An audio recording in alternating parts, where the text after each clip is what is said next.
Hi hello എല്ലാവർക്കും നമസ്കാരം. ഞാൻ ഇന്നലെ നമ്മുടെ ആശാവർക്കർമാർ സെക്രട്ടേറിയറ്റിന് മുന്നിൽ അനിശ്ചിതകാല നിരാഹാര സമരം കിടക്കുന്നത് കാണാൻ പോയതായിരുന്നു.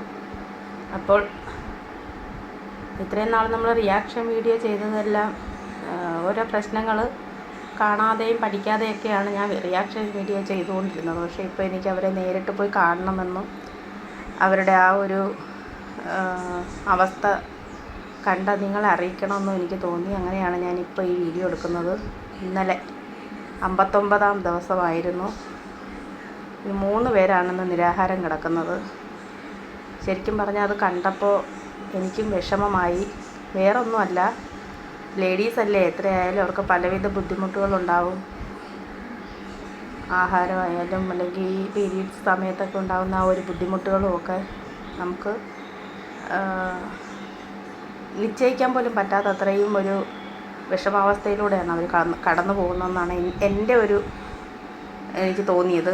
അതുപോലെ തന്നെ നമ്മുടെ സിവിൽ സർവീസ് റാങ്കിലുള്ള കുട്ടികളും പരീക്ഷ കഴിഞ്ഞിട്ട് അവരും നിരാഹാര സമരം 8ാം ദിവസത്തിലേക്ക് കടക്കുന്നത് ഞാൻ കണ്ടു. അത് ഞാൻ വഴിയെ കാണിക്കാം. ഇന്നലെ ആശാവർക്കർമാരുടെ സമരം 59ാമത് ദിവസമായിരുന്നു.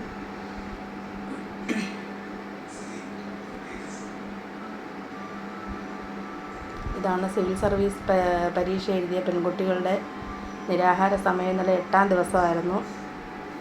ആ ഒരു വീഡിയോയും എനിക്ക് നിങ്ങളെ കാണിക്കണമെന്ന് തോന്നി. ഇതൊരു അവസ്ഥയാണല്ലേ. നോക്കേ, നമ്മുടെ അധികാരികൾ ഇനിയും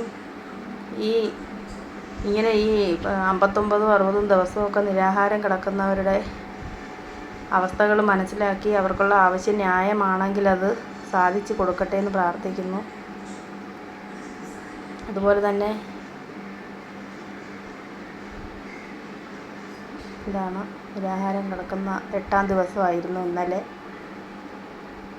ആ ഒരു അവസ്ഥ ഒന്ന് ഓർത്ത് നോക്കണേ. നമുക്ക്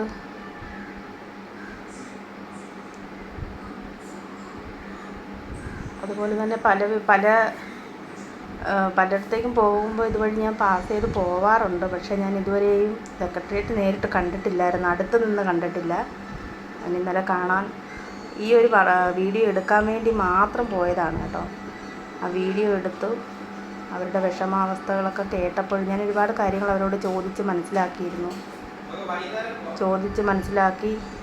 അവരുടെ വിഷമങ്ങൾ അവർ പറയുകയും, ആശാവർക്കർമാരും അതെ, ഈ സിവിൽ സർവീസ് എഴുതിയ കുട്ടികളും അതെ, അവരുടെ ആവശ്യങ്ങളെല്ലാം ന്യായമാണെങ്കിൽ അധികാരികളെല്ലാം കണ്ണു തുറന്നു അവരുടെ ആവശ്യങ്ങൾ അംഗീകരിക്കാൻ പറ്റുന്നതാണെങ്കിൽ അംഗീകരിച്ച് കൊടുക്കട്ടെ എന്ന് നമുക്ക് പ്രാർത്ഥിക്കാം. പിന്നെ ഇങ്ങനെ നിന്ന് വീഡിയോ എടുക്കുന്ന കാരണം വെച്ച് കഴിഞ്ഞാൽ സൗണ്ട് ഒരുപാടായതുകൊണ്ടാണ് വോയിസ് കൊടുക്കുന്നത്. നന്ദി.